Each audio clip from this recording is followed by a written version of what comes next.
Você é muito bem-vindo para mais um Encontro com a Palavra. Nesse programa estamos fazendo um estudo de todos os livros da Bíblia. Nessa nova etapa do Encontro com a Palavra, estudaremos o Novo Testamento em 180 aulas. A aula de hoje já é a de número 19 e estamos analisando o Sermão da Montanha. Chegamos à parte mais difícil desse sermão. Vocês também ouviram o que foi dito aos seus antepassados. Não jure falsamente, mas cumpra os juramentos que você fez diante do Senhor.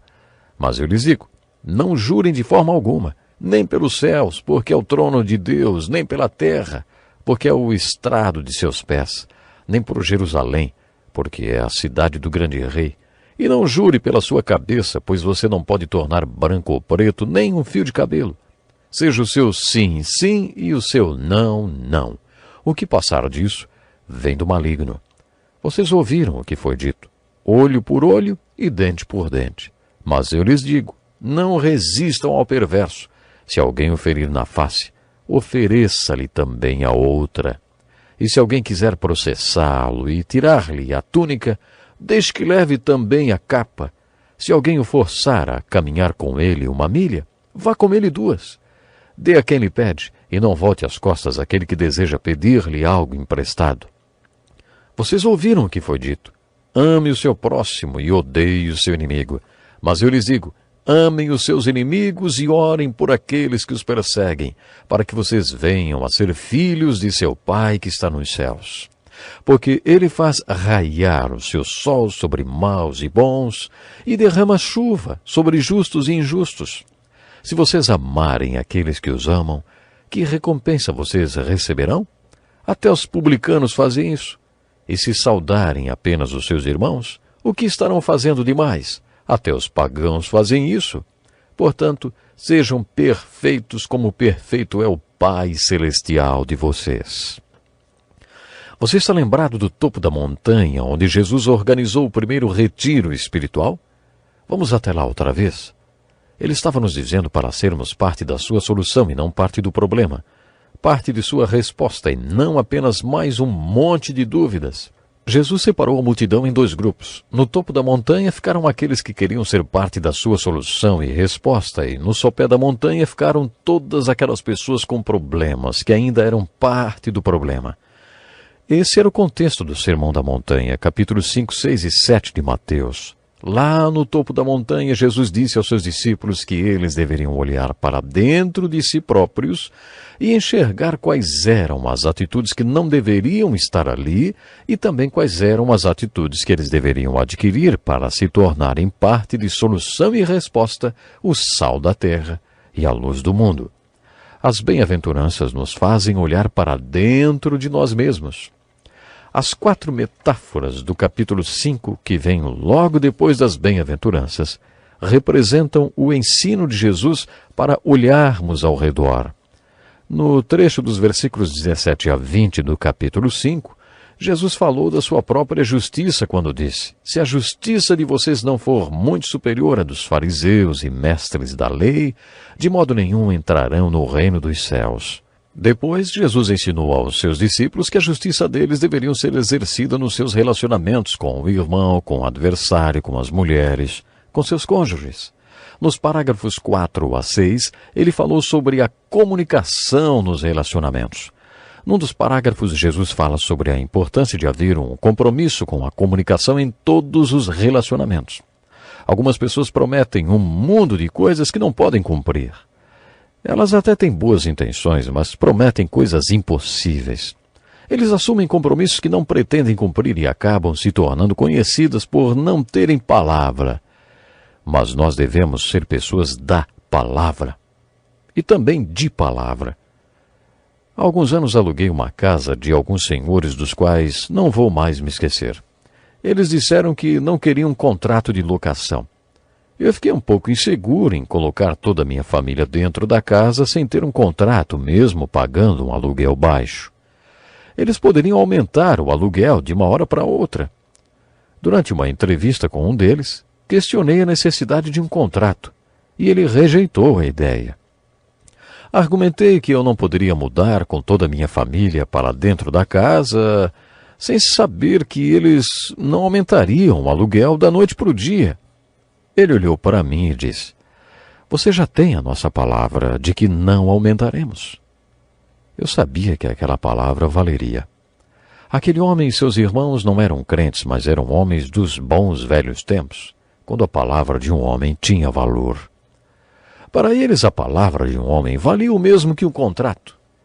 Foi isso que Jesus ensinou num dos parágrafos desse texto. Quando você diz sim, isso tem que significar sim. E se diz não, tem que ser consistente. Isso tem que significar não.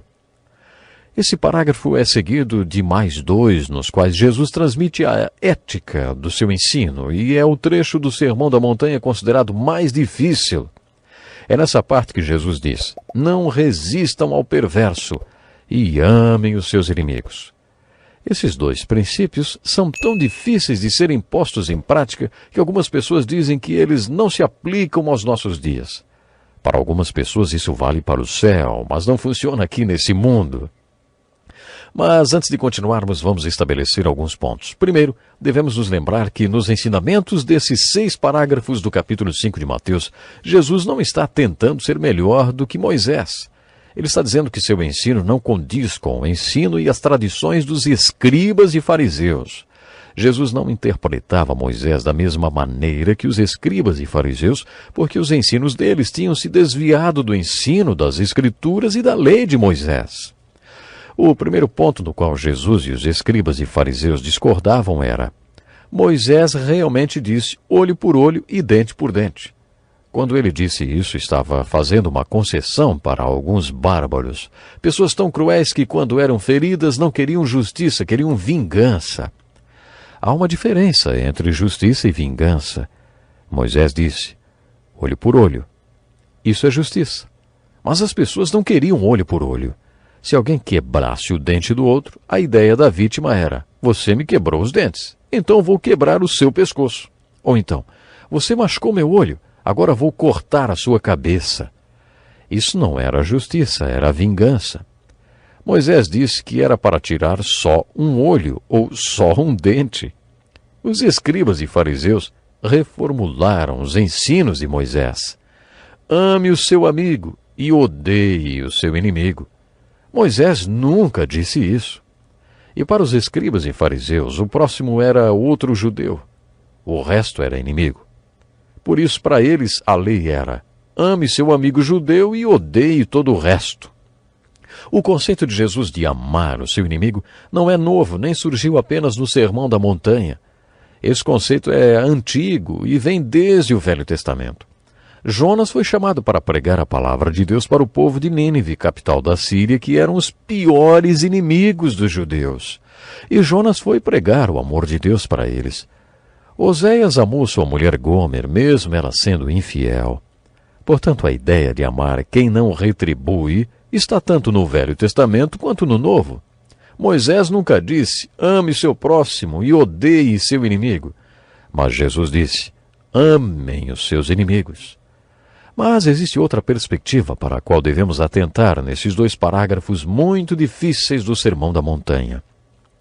Esse ensino no topo da montanha para os discípulos, pessoas que já tinham assumido um compromisso com Jesus, isso nos mostra algo muito importante. Quando Jesus disse: não resistam ao perverso e amem aos seus inimigos, ele estava dizendo onde, quando, como e pelo que Jesus queria que eles morressem.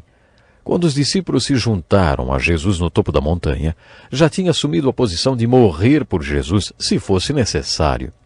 Algumas pessoas ouvem isso e dizem: espera aí, todo mundo sabe que a autopreservação é uma lei básica da civilização. Se não resistirmos ao perverso, ele leva tudo que temos. Tem alguma coisa errada nesse ensino de Jesus? Muitos dizem assim. Acontece que a autopreservação não se aplica aos discípulos de Cristo. A lei básica para um discípulo de Jesus é glorificar a Deus e fazer a sua vontade, mesmo que isso lhe custe a vida. Francisco de Assis acreditou nesse princípio e o levou muito a sério. Durante a Guerra Santa, enquanto Francisco de Assis tratava de um turco ferido, um guerreiro aproximou-se dele sobre seu cavalo e disse: se esse turco ficar bom, vai acabar matando você. Francisco de Assis respondeu: então, antes de fazer isso, ele vai saber o que é o amor de Deus. Para Francisco de Assis, a lei básica da vida não era a autopreservação, mas glorificar a Deus, mesmo que isso lhe custasse a vida. A minha interpretação desses 2 parágrafos não faz de mim um pacifista. Quando estudamos o livro de Juízes no Velho Testamento, falamos sobre a guerra de extermínio. E vocês sabem que eu não me oponho a ela. Não acho que Jesus quis dizer que não deveria haver força policial e nem exército. Tenho muito orgulho das forças aliadas que combateram Hitler durante a Segunda Guerra Mundial.